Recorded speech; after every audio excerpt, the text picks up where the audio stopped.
I earned my degree online at Arizona State University. I chose to get my degree at ASU because I knew that I'd get a quality education, they were recognized for excellence, and that I would be prepared for the workforce upon graduating. To be associated with ASU, both as a student and alum, it makes me extremely proud, and having experienced the program, I know now that I'm set up for success. Learn more at asuonline.asu.edu. Ever get the feeling you're being watched online? It's data brokers. They collect your personal info, your browsing habits, where you live, and who you're related to, and then sell it to the highest bidder. Aura helps stop that. Aura automatically removes your personal info from data broker sites and keeps it off. It also monitors the dark web, protects your devices, alerts you to real-time threats, and more. Start your free trial at aura.com/listen. That's AURA.com/listen for your free trial. If you love entertainment, current events, and Hollywood, don't miss Creator to Creators, hosted by the filmmaker Meosha, known for the Shudder hit documentary Horror Noir and the acclaimed film Anatomy of an Anti-Hero, Redemption. This show features interviews with filmmakers and creatives from around the globe. Join the fun with guest celebrities and gain valuable insights. Subscribe now and follow Creator to Creators. Hi, guys. Welcome to another episode of Creators to Creators today. Today, we have a special guest. N.L. Holmes here. Welcome. So I really love going back to the beginning. I always say the beginning kind of, charts our trajectory in life, our little habits that we pick up along the way, follow us into our adulthood. Tell me a little bit about your childhood. What was that like? And I'm just very curious about your childhood. Well, I grew up in Texas, in Fort Worth, and I come from a family that loved books. The house was always full of them. I had an aunt who was the book editor of the local paper, and my father wrote short stories for Boy's Life and things of that sort. Later, he went into advertising. My mother read to me all the time, and my cousin and I used to sit around on rainy days and write novels when we were little. And sometimes I even finished one. So it was filled with books and art. My mother and aunt were artists, and they were also, along with my grandmother, dancers, professional dancers. So it was quite a creative family. Nice. That's really cool. I love that you grew up around that. It's interesting because I read, your bio is so interesting. You were a nun at some point. Right. It's very interesting. And so how did that happen? And how did you find yourself in that situation? Well, perhaps the context will explain it. This was in the 60s, and we were all seeking meaning and something to give our lives to at that period. I had friends who entered ashrams here and there. But for me, it was the Discalced Carmelite nuns, which was a cloistered order. And I went in and stayed for nearly 20 years. Wow. Before I began to feel that I had probably served my time there, and it had served its purpose in my life. So it was time to do something else. And I'm just so curious of that 20 years. Did you enjoy it? I guess so. Right? I don't know that enjoyment is the word. It was in some ways it was a beautiful life. There was the rhythm of the year, the liturgical year, with Christmas would come and Lent and Easter and all of this, and it was very, very predictable, but it became a wonderful ritual that you look forward to. And every day had its structure around silence and prayer and manual labor. We rarely spoke to one another. We did have a period of recreation every day. Hmm. But otherwise, it was quiet. So, And yeah, that I think that was in a way was a preparation for the writer's life, which is very solitary and sort of hmm, interior. very interesting. Were you doing that in like when you would like were you turn like were you interested in while you were none like writing and doing that? Did that love like did you were you writing while you were doing it inside? No, not really. It was the order was more dedicated to manual work than Mm, intellectual work. gotcha. I did some writing, things like little devotional booklets and stuff, but mostly I did artwork, other than just the manual kind of labor we all did. Wow. So I designed the stained glass windows when we built a new monastery and did holy cards and booklets and things. I designed vestments, liturgical vestments. Hmm, that's amazing. So when did it so you get 20 years go by, nearly 20 years, right? And then Mhm. you have this like what it served its purpose. And the next thing it was archaeologist. Is that what it was? Well, yeah, that was sort of a return to the original trajectory. I had wanted to be an archaeologist since a very small child. I'm not, I think it was watching movies, these sword and sandal epics like The Egyptian and Land of the Mm, Pharaohs and stuff. And that had always attracted me. I used to make paper dolls of Egyptians and things of that sort. wow. So the first time I found myself back in college, I signed up for classical studies and started moving in the direction of archaeology. Mm. Wow, that's incredible. That's incredible. It was It's really interesting. A very colorful career, I must say. Must colorful life, honestly. It's very interesting. not much dialogue, at least for those few years. That's amazing. And I'm just curious. You get into that world, and so I'm curious of the of just that archaeology. You're archaeologist, and did you like what was that life like compared to being a nun for 20 years? Did you feel like you were like kind of out of the loop and like just getting back into the world because you were kind of closed off from it, sort of? Well, in fact, I was, but I never felt that as a negative. It's not as Okay. if I had been born in the convent. I mean, I had some awareness of the world. So Right. things had changed. Credit cards were in, and Right. the clothing was different and everything. But computers had just come in too. Mm, But I did not feel particularly estranged from secular society, really. I found the reintegration very easy. And maybe that's the sort of the anthropologist in me. And it's just becoming one with a strange culture wasn't that hard. yeah. Uh, and sort of, once I was integrated into the academic community, it was very congenial. And I met a lot of people I liked and made friends. So it was And though it's true that I was a lot older than most of the undergraduate students. As you can Mm, imagine, I was 40 when I came out. wow. Okay. Okay. But I don't know, I'd sort of been on ice and had a fresh, young take on things. So I didn't feel dated or separated from the others. That's awesome. Your books often draws connection between ancient Egypt and modern society. What lessons from that era do you think are most relevant today?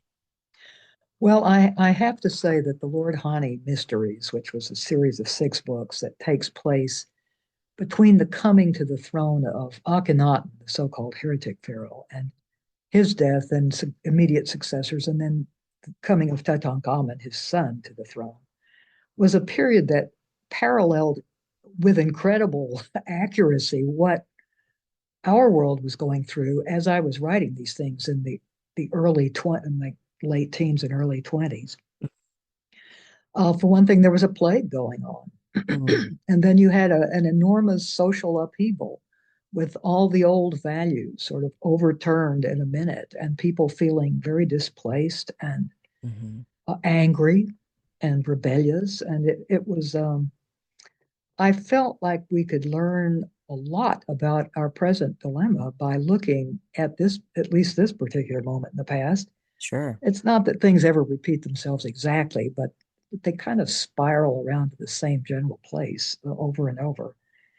And I think we're less prejudiced in looking at someone else's problems than our Mm-hmm. own. Mm-hmm. So I couldn't help have it reinforce what I'd always thought, I suppose, that the study of history really has a lot that we forget at our own peril. Mm, that's very true. Very true. Can you share uh an archaeologist's discovery, right? That Mhm. directly influenced a scene or a character in your novel? I'm not sure that there's any object that I found that shows up in the novel, Ah, but interesting. there are documents, ancient documents for sure, Okay, interesting. things that I encountered in my studies or in preparation for classes, for example. Okay. I taught a class on ancient Near Eastern empires, right? And among the documents that we looked at was a small collection, 4 or 5 brief mentions of a certain royal divorce in the Syrian city-state of Ugarit. Hmm. And they were just little hints. One would be from the king who divorced his wife, and one would be from her brother, and one would be from their overlord, and you just got snippets like you were traveling past the event on a train and just saw things whiz past the window. And so I gave my students what we knew, those few documents, and said, try to reconstruct what happened. Hmm. And some of the reconstructions were pretty fanciful, but then what else could they be? Yeah. We Yeah. didn't know enough. So I thought to myself at this point, when I retire, I'm going to turn this into a novel. It's just, it's too tempting to fill in the gaps of our Yeah. knowledge with the imagination. So that's essentially what I did. That turned into my first book. And how was that? That making that and the process? Well, it was interesting.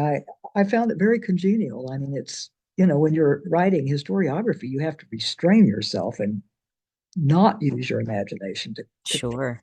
not connect the dots. But in writing a novel, that's what you're there to do. So Mhm.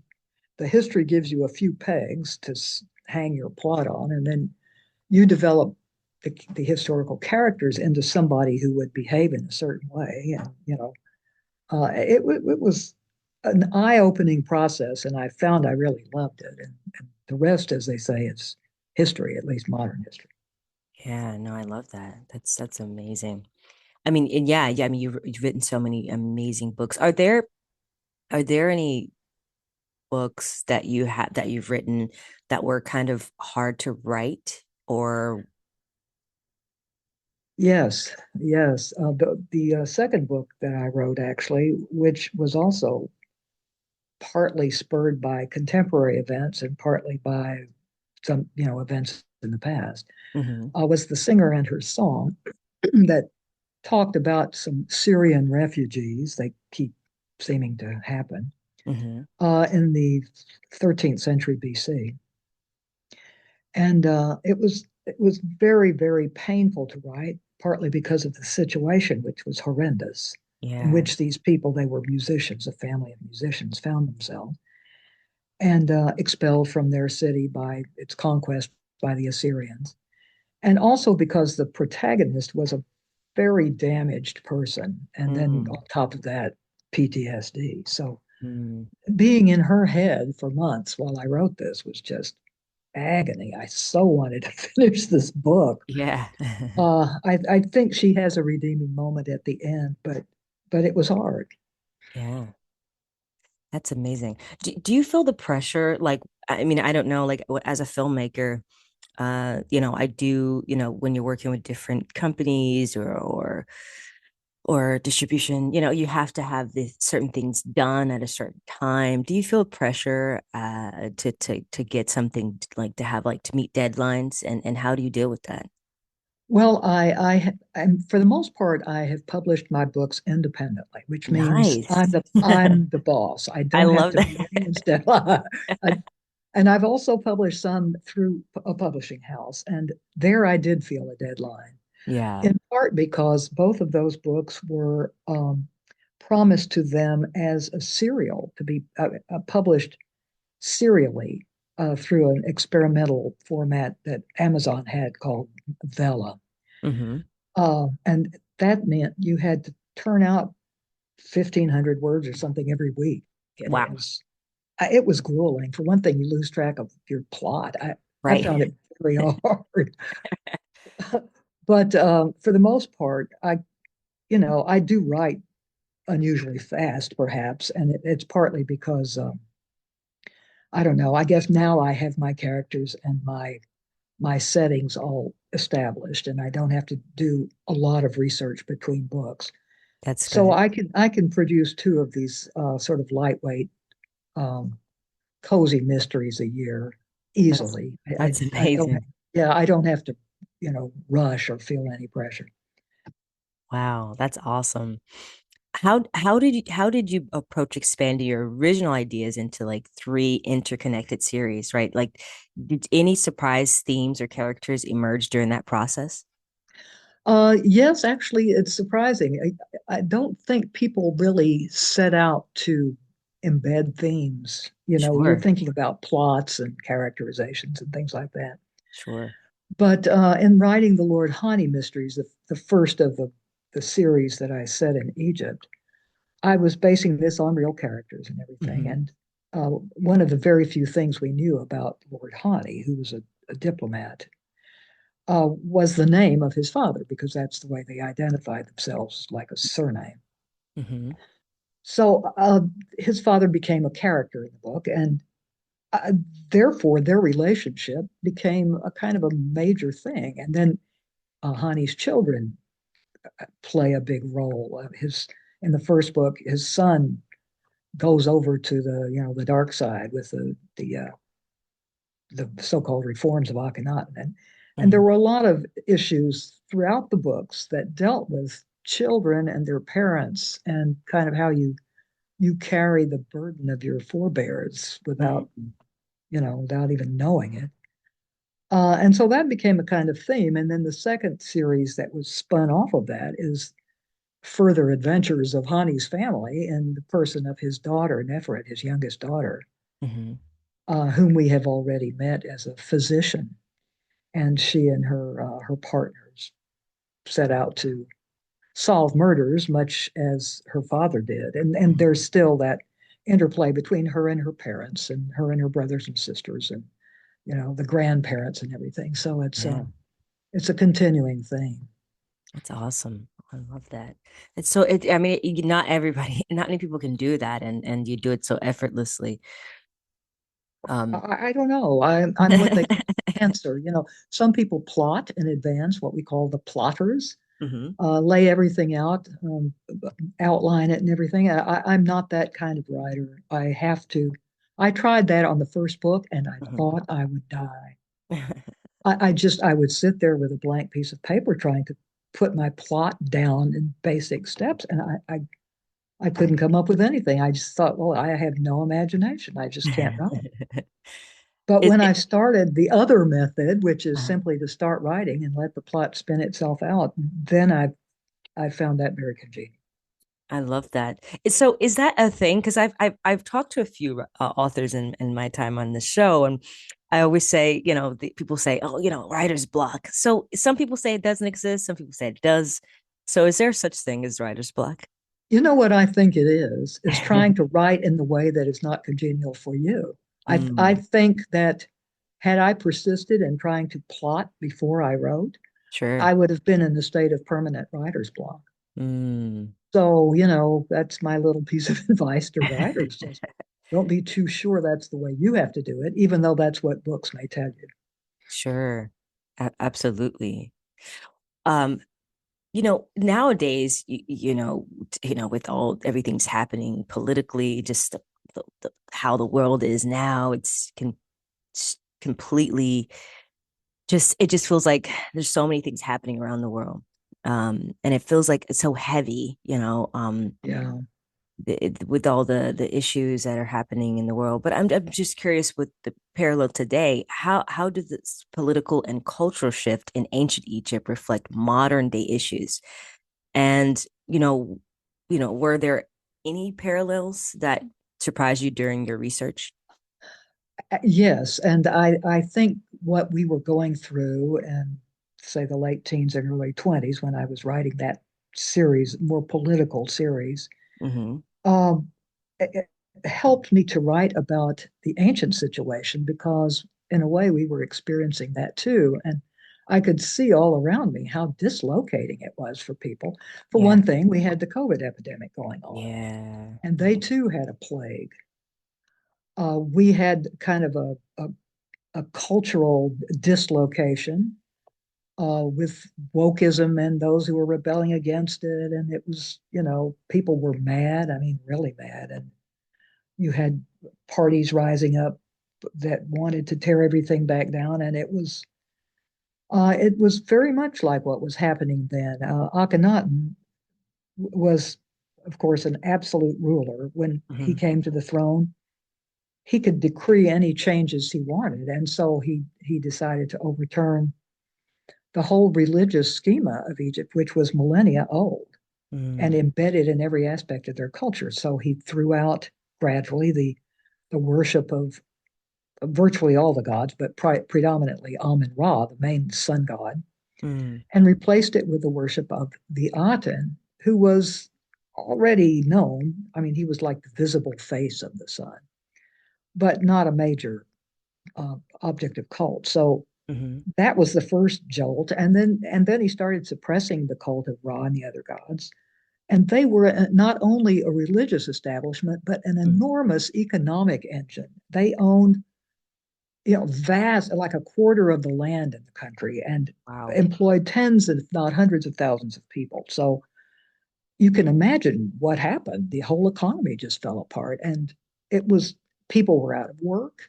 It Mm. must have been unbelievably disturbing to those. And so, in order to express this in a more personal way, I had my main character, Hani, be married into a family of priests of Amun Ra who were resistors. And he and his fellow diplomats, who were employees of this government Mm. that was doing all of these things, it was totally contrary to their conscience. And Sure. what do you do then? Do you follow your loyalty oath to the king, Mm. or do you follow your religious conscience and refuse to carry these things out? These were choices that I saw people having to make on the Yeah. news, and Yeah. it really brought it home to me how much suffering there must have been. Mm-hmm. Yeah. I think that is kind of dramatized by the fact that almost as soon as Akhenaten died, his whole brave new world was overthrown. The capital he built was torn down to the ground. Wow. He was cut out of the histories as if he had never existed. And it was Mm. action and reaction. It was Mm. very, very, very, very strong. And I think something similar, perhaps not quite so violent, was happening here at the time. Maybe it's still happening. I think so, I do think so. I think, like you said, that, history maybe not repeat itself, but there are parallels. There are very much things that are similar to the past to what's happening right now in the present. Like Yeah. with just our government and just wars and just the power dynamics. I feel like it seems like that is the through line to a lot of the problems. It's just power and control, Power. you know. And of course, the king of Egypt had no constraints on his power.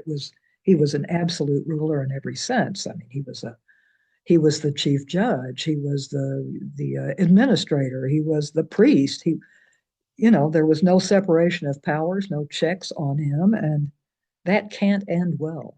Exactly. It can't. Which brings me to my question that I love asking every guest this question, and there's no wrong answer. Um, the three levels of influence: money, power, and respect. And if you could choose only one of those things, which one would you choose and why? I guess respect, because it usually has some basis in desserts. I mean, one isn't usually respected unless one shows wisdom or goodness or something. And I think I'd rather go that route than just being rich and powerful, which can be deserved in no way. Sure. Yeah, that's so true. Very great answer. I love that. Oh, what else would a nun say? You're like money. Just kidding. Yeah. Um, you mentioned Hana is a unique character. What inspired his creation, and what do you hope readers take away from his story? Well, I think Hani is a good man, a man of a conscience, upright and compassionate, who may even be willing to bend the law a little, Mm-hmm. when humanity is at stake. A man who takes very seriously both his loyalties to his leader, his ruler, and his loyalties to his moral compass, which is not necessarily an easy fence to walk. I, he's sort of the father that we all wish we had too. I mean, he was compassionate with his children. He had standards for them, and yet was extremely understanding of their foibles and their divergencies. Let's say. Mm-hmm. I think anybody could learn from him, since he's sort of a composite of all the things I think are wonderful. But rulers, people who carry responsibilities, I think they should emulate his sensitivity to his conscience, and his compassion Yeah, and yeah. his flexibility. Mm, yeah. Do you feel like, you said that uh were independently uh put these books out, which you are your own boss, and I actually love that. I'm such an advocate for, I feel like we live in a time where freedom of speech is so crucial, and I feel like when you do stuff the mainstream, not all the time, but I do see that happens from time to time, that there's very much a lot of censorship. People like to censor people, and people Yeah, can't really express themselves fully, or to the detriment of their career, possibly, if they say something that is too left or too far right. Just kind of have that sweet spot. um, yeah. um, what advice would you give independent authors? Like, because it is there's some people that want to be that, to go mainstream, but also maintain that their voice. Yeah, and I have to preface this by saying it was exactly that I had an agent in the Mm-hmm. beginning, and we just didn't see eye to eye about certain things that Mm-hmm. I felt were part of the integrity of my portrayal of the past. Sure. So I didn't feel like I could, take her advice in some places, and so I thought it was better if we part company. So that's how I started off independently. Was that But hard? it was in a sense, but I can see in retrospect and saw pretty quickly that given my age, since I was retired when I began this career, to go the traditional way through an agent and Mm-hmm. wait till she shopped each book separately to a publisher, Mm-hmm. and then the publisher, even if he took them all at once, would put out maybe one a year. This was going to take a while, Mm-hmm. and that didn't fit my urgent time schedule. So that was another reason that it seemed better for me to go independent. So I would say to those who are considering whether it fits their agenda better to publish traditionally or independently, um, consider independent publishing. I don't think there's a stigma attached to it as much as there used to be, and Okay. maybe not at all, in fact, because there have been some really good books put out independently. But I would say this: don't neglect to go through professional editors. You Mm, don't want to put something that's amateurish out there, and have a right, cover that is professionally designed. right. You Absolutely. don't want to put all that work into things and then not have it look, professional. And then be prepared to work because you're going to have to do all the publicity and all everything that ordinarily a publishing house would do. Yeah, Not, I think that publishing houses do all of that anymore. I mean, there's a great deal more self-pushing that has to be done. yeah. That's great advice. No, thank you so much for that. Um, are there aspects of ancient history you haven't explored yet that you'd like to tackle in the future? Oh, certainly. I mean, there are cultures and there are moments and history that are very intriguing that I haven't gotten involved in, at least as a writer. Um, for one thing, my own training is more in Greece and the Near East rather than Egypt. I'm not Mm. actually an Egyptologist. So, Okay. there's all of that world and the Greco-Roman world and things. Occasionally I pull in a Minoan or something into one of the Egyptian novels, but haven't really zeroed in on them yet. Oh, that's So interesting. yes, there's a great big world and a lot of time out there. I love that. Well, that's exciting. Yeah, Definitely I look forward just to me too. seeing that. Definitely. What has been the most rewarding feedback you've received from readers, and how do you how do they connect with the modern themes in your books? Uh, they seem to react well. I mean, the people who bother to write you are obviously ones who have connected with it in some way. Mhm. Uh, One person, to my relief and gratitude, was particularly moved by that book I mentioned to you that was so difficult to write, the one about the Syrian refugees. It was Yeah. I mean, it was a very bleak book, and she seemed to find that, really spoke to her, and I'm so glad about that. It sort of makes my own agonies worthwhile to think that it touched someone in a positive way. That's so cool. Isn't that awesome? Isn't that what it's about, right? What we get to do Yeah, creatively and to connect with people and somehow provoke, I don't know, some type of thought or even change. It's so cool how what we do kind of connect. that's true. And when I think about how the books I have read, particularly Yeah. when I was young, Yeah. how much they impacted me Mm, and made me dream or, you know, maybe even change the course of my life without my realizing it. right.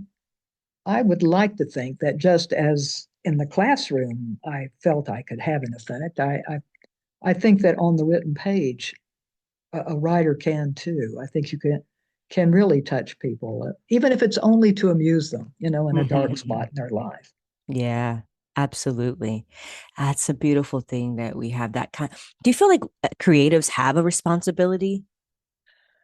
In a way, I do, and I don't mean that in a didactic sense. I mean, I don't think like you have to set out to teach a lesson. Sure. I think you're true to your own inspiration, and if that involves putting some beauty in the world, or a little shedding a little light on the human condition, then you can count on that touching someone somewhere. I'm almost sure of that. I love And as that. somebody who's been an artist too for most of my life, I mean, a visual artist. Yeah. I mean, I've also tried. I used to dance, and I've tried Nice. playing the violin, not well, but I think with any art, they're coming from such a deep place in the human psyche that if you get it all below the surface in it, you're going to be touching other souls that are swept along in the river with you. Yeah, I love that. That's beautiful. What um, advice would you give to your younger self if you could go back in time? Wow. I guess I would say, don't be afraid to live. This Mm. because if, say, I knew the younger me was heading in a career of writer, I would say, don't just be writing all the time, or don't just sort of be writing in your head as you live scenes, which I kind of did sometimes. As I was horseback riding through the mountains, I would be describing as she rode along the trail, she saw the beautiful leaves and this sort of thing. Maybe I've given way too much there. But I would say to my that young self, just just cut loose and get into it and experience life. Don't hide behind a camera. Don't retreat into your novelizing side of your brain. All that will come later, but you have to really experience the emotion of the moment and just live it. I love that. That's beautiful. That's great. I like that a lot. Um, so last question. I love asking this too. You get to the end of your life and you meet God. What would you want God to say about all that you've done on this earth? Wow. Um, I hope he will say, or she, that I've been true to myself. Maybe that's been a little slow coming, and uh, because if you look at my curriculum vitae, it could appear that I've gone off like a shotgun in many directions. But that ultimately, or not even ultimately, but with each direction, I was somehow fulfilling a purpose, somehow fulfilling who I was in at least in one part of myself. Mm, I love Because that. surely we're not all just writer or dancer or scholar or whatever. We have so many layers, so many aspects. I feel like there are lots of careers I could still have, Yeah, yeah. if I wanted, if I get bored with this. I love that. That's beautiful. Where can people find you on social media to follow everything you have going on? Well, I have a website which is www.nlholmes.com. And I'm also on Facebook and Instagram and Pinterest and LinkedIn and all the usual social media. You're on TikTok? I'm just kidding. TikTok, no, actually, I'm not. Me neither. And I was told that that catered to a demographic that is not the people who read my books. So I Same for didn't do me. it. Yeah, Yeah. I'm not on TikTok either. That's awesome. Well, thank you so much. It was a pleasure talking to you. I really enjoyed our For conversation. me too. Thanks so much for having me. Absolutely. And thank you all for listening. And always remember to live, love, laugh. We'll see you guys next time. Bye bye. Bye.